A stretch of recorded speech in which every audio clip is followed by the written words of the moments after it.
Êxodo capítulo 14, nós vamos ver quando Faraó volta a perseguir Israel e quando Deus abre o mar vermelho para o seu povo passar.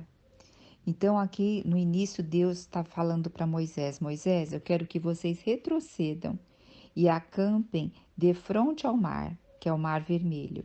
E olha, pensam, eles já estavam indo para um caminho mais longo. Agora o Senhor está pedindo para eles retrocederem. E aonde eles vão estar, que é o mar, de frente ao mar, dos lados tem esses nomes dessas montanhas que aqui fala. E Faraó vai pensar o que sobre vocês? Que vocês estão perdidos, vagando atônitos pelo deserto. E Deus diz que vai endurecer novamente o coração de Faraó, para que todos os egípcios saibam que ele é o Deus verdadeiro. E assim Faraó recebeu lá o comunicado que o povo havia fugido, estava lá no deserto, nessa região. Então, aí Faraó caiu em si e disse: Que é isso que fizemos? Deixamos os filhos de Israel, nossos escravos, fugirem de nosso serviço? Então, rapidamente, Faraó reuniu todo o seu exército, pegou todos os carros do Egito, seus 600 melhores carros de combate, com um oficial no comando de cada carro. Se sabe hoje que havia, para cada carro desse, havia mais ou menos 3 pessoas que tinha no carro. Um oficial, um escudeiro, um lançador de lanças, né? Então imagine o número de pessoas que foram. E assim o Senhor endureceu o coração de Faraó e eles perseguiram os israelitas e marcharam com tudo, triunfalmente para acabar com os israelitas. Não vou dizer acabar, porque na realidade eles queriam eles ainda como escravo, né? Então os egípcios lá perseguiram eles, chegaram junto ao mar. E quando o faraó se aproximou dos filhos de Israel, o que aconteceu? Os israelitas levantaram os olhos e viram aquele exército enorme e tiveram o quê? Grande medo. Então os filhos de Israel começaram a clamar a Deus e começaram a reclamar a Moisés. Olha o que eles falam para Moisés: Não havia talvez número suficiente de sepulturas no Egito? E por fim nos tiraste de lá para morrer no deserto? Então, olha que interessante, além de reclamarem, eles estão meio que sarcásticos falando, né? Por que nos trataste assim, fazendo-nos sair do Egito? Lembra que o Senhor desceu para ouvir o povo, porque o povo clamava e pedia libertação da escravidão? Então, olha como a tendência do coração do homem, mediante o problema, é esquecer, né? E aí no versículo 12 diz assim: Não é isto que te dizíamos no Egito? Deixa-nos para que sejamos escravos dos egípcios em paz. Então eles estão falando: deixa que a gente quer ser escravo deles, pois melhor nos fora servir aos egípcios do que morrer no deserto. Então o que Moisés fez? Encorajou o povo, dizendo: Não temas, permanecei firmes e vocês vão ver hoje o que Deus vai nos salvar a todos. Porque os egípcios que vedes nesse momento, nunca mais vos tornareis a ver. Então Deus vai combater por nós. Quanto a vocês, acalmem-se e ficai calados. Porque aqui o susto, o medo, né, eles estavam todo reclamando. Nessa passagem eu quero destacar alguns pontos. Logo no versículo 2 diz assim que Deus fez o povo retroceder. Depois diz assim que o que Faraó vai pensar dele, que eles estão perdidos e atônitos, né? Então, depois nós vemos o que? O povo lá no deserto reclamando e falando que gostaria de ter ficado no Egito da mesma forma. Então, eu pergunto assim, fazendo uma analogia com a nossa vida: quantas vezes nós, ou você, eu, achamos que nós não estamos avançando? E pior ainda, quantas vezes você percebeu que estava retrocedendo?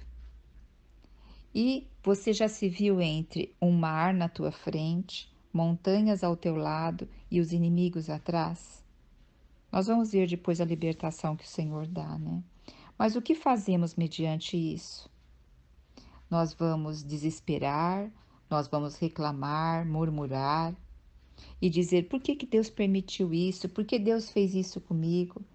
A gente esquece com muitas facilidades quantas bênçãos Deus já fez em nossas vidas e que nós temos um Deus que é poderoso. E aí muitas vezes a gente esquece, olha aqui, o povo no Egito teve 10 pragas que não atingiu eles. O Senhor tirou eles com mão forte e poderosa. Está tendo uma nuvem durante o dia, uma coluna de nuvem durante o dia, uma coluna de fogo durante a noite, guardando esse povo, guardando o povo. E agora, nesse momento, eles estão murmurando e dizendo que preferiam ficar escravos do que está nessa situação agora. Então, quantas vezes nós também preferimos a situação que nós estamos, mesmo que seja de sofrimento, para não enfrentar uma situação nova que vai exigir também ação. Uma situação nova, a mudança, ela exige fé e ação. Lá em Tiago fala que fé sem obras não é inativo. Porque a fé exige também uma posição. O povo aqui, eles estavam tomando uma posição de reclamar e de dizer que preferiam estar lá no Egito. Então, muitas vezes, nós esquecemos de tudo que o Senhor faz e nós o que? Também deixamos o nosso coração vulnerável para reclamar, né?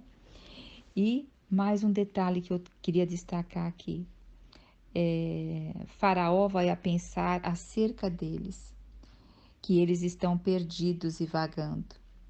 Muitas vezes nos preocupamos muito com os que julgam nós de fora.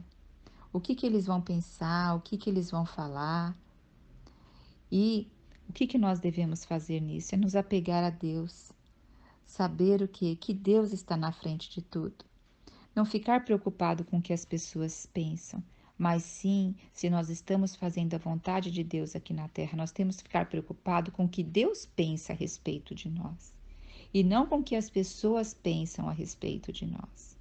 E saber que o Senhor que está abrindo os mares vermelhos, porque a gente na nossa vida passa por vários em questão das dificuldades que o Senhor nos abre caminhos, né? Tem alguns mares que o Senhor abre, tem outros que o Senhor não abre. Na minha vida, o Senhor já abriu muitos, mas tem outros que ainda não abriu. Eu oro ao Senhor, principalmente por um deles, que meus olhos não se fecham enquanto eu não vejo essa bênção. Mas se o Senhor fizer, Ele é Deus. E se Ele não fizer, Ele continua sendo Deus. Então aqui fala também que o Senhor endureceu o coração de Faraó. E a gente percebe que várias vezes é citado isso, que o Senhor endurece o coração de Faraó. Veja só, Faraó era considerado uma divindade no Egito. Ele era adorado e o Senhor conhecia o coração dele e o coração daquele povo. E se nós vermos lá em 2 Timóteo 2,20, diz que alguns vasos, que numa casa tem vários vasos, e que alguns vasos são para honra e outro para desonra. Não existe meio termo. Ou decidimos ser do Senhor, servindo ao Senhor, ou serviremos ao príncipe desse mundo. Só de não servir o Senhor já se está do outro lado. Porque o que? Quem rege esse mundo hoje não é o Senhor. O Senhor está no controle, mas existe um príncipe desse mundo, que é o inimigo de Deus. Então, essas coisas nós temos que observar com muito cuidado. E quando o povo disse lá no versículo 11 para Moisés: Não havia talvez número suficiente de sepulturas no Egito e por isso nos tiraste de lá para morrer no deserto? Nós vemos aqui também a falta de responsabilidade de tomada de decisão. Eles decidiram junto com Moisés a saírem, mas na hora do aperto é sempre fácil jogar responsabilidade nas costas do outro. E aqui nós vemos também um outro detalhe.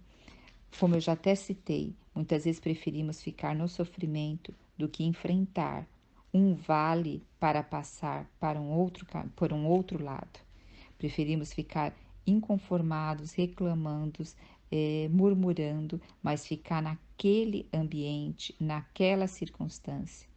Mas a gente não se dobra para buscar o Senhor, não se dobra para ler a sua palavra, para ter comunhão com Ele, para falar de coisas espirituais. Mas nosso falar fica sempre em volta do nosso problema. Então, o Senhor, Ele quer realmente, com mão forte, nos tirar dos nossos problemas para que nós possamos servi-lo no deserto. Porque é no deserto aonde nós temos a plena certeza que o suprimento só vem dele. E agora, a partir do versículo 15, nós vamos ver o que? Quando Deus abre o mar para o seu povo. Então o Senhor indagou a Moisés: Por que clamas a mim? Dize aos filhos de Israel que marchem, que olhem adiante e a marchem. Aqui que eu falo que é uma fé operante. Vai avante. Quando a gente toma uma posição perante o Senhor, não vamos olhar para trás igual a mulher de Ló. Não vamos olhar para trás para o Egito. Vamos ir avante, olhar para frente.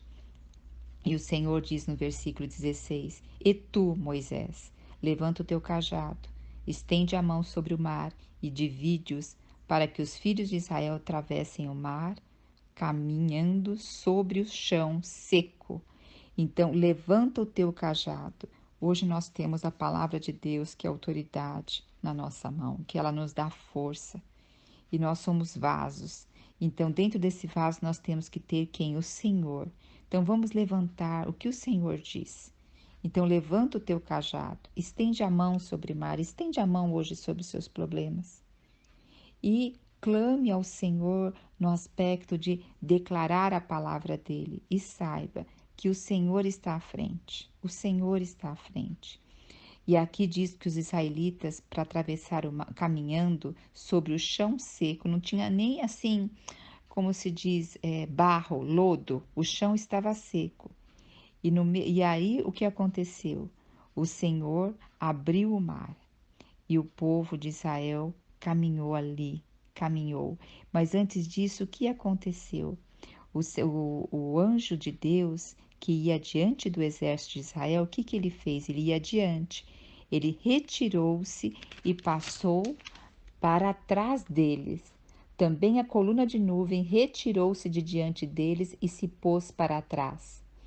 Veja só, aqui nós vemos uma separação, né? Ficando, o que versículo 20 diz? Ficando entre o acampamento dos egípcios e o acampamento de Israel.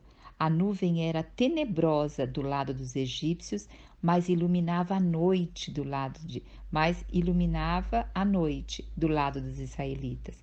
Então veja só, para os israelitas era dia, estava iluminado o caminho. E para o povo do Egito estava o que? Noite, estava densas trevas. A palavra de Deus também é assim. Para alguns é luz, para outros é morte. Nós sabemos hoje que existe um movimento que deseja tirar várias passagens da Bíblia para que não tenha determinadas passagens na Bíblia, porque determinados grupos se sentem ofendidos com essa passagem. Então, para alguns, a Bíblia é vida, para outros, a palavra de Deus é morte. E é aqui que também nós vemos, né? O Senhor faz separação. O Senhor faz separação. E ele também fez o que? Uma separação aqui do mar para o povo passar. Então Moisés ali estendeu a mão e o mar, por meio de um forte vento oriental que soprou toda a noite, fez o mar se afastar e tornou-se em terra seca e as águas foram divididas. Muitos especialistas, cientistas, fazem de tudo para dar descrédito a essa passagem, dizendo que foi a natureza, que foi isso, foi aquilo. Independente, Deus usou um vento forte. E quem fez o vento? Foi o Senhor. Se o Senhor quer usar a natureza para fazer o milagre dele, ele faz. Se ele não quiser, ele não faz, porque tudo foi feito pelas mãos dele, né? E os filhos de Israel entraram no mar a seco. E os egípcios o que fizeram? Entraram também perseguindo eles. Porém, o povo foi passando calmamente. E os carros dos egípcios começaram o quê? As rodas dos carros de guerra dos egípcios começou a emperrar. E eles tiveram muita dificuldade para andar. E aí eles perceberam uma coisa, eles deram conta aonde estavam e com quem estavam lutando. Eles deram conta o que? Eles estavam lutando com Deus.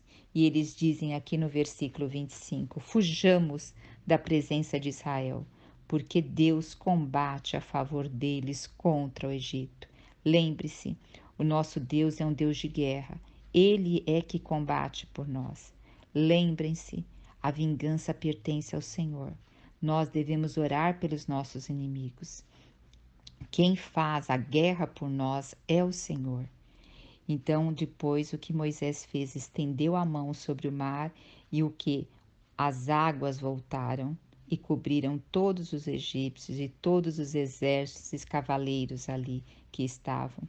Eles tentaram fugir, mas não tiveram como, né? E no Salmo 136:15 diz que Faraó morreu junto com seu exército. Então todos aqui do exército foram mortos e os israelitas passaram a pé seco. No versículo 30 diz: Naquele dia Deus salvou os filhos de Israel das mãos inimigas dos egípcios, e os israelitas puderam contemplar os corpos dos egípcios mortos lançados à praia pelo mar. Israel viu o maravilhoso poder do Senhor e depositou nele sua confiança, como também em Moisés, seu servo.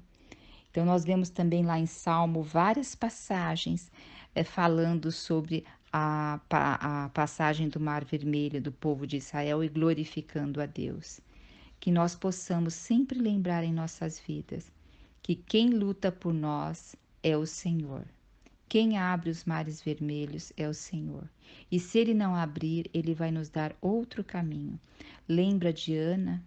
Ana orou por muitos anos por um filho. E cada vez que ela orava, o coração dela era transformado. Até que um dia o Senhor pôde dar algo que ela não ia se apegar àquilo. Então, muitas vezes os mares não se abrem, porque se o Senhor nos der, nós vamos esquecer dele. Então, essa é mais uma passagem maravilhosa que o Senhor nos deu. Jesus Cristo é o nosso Senhor.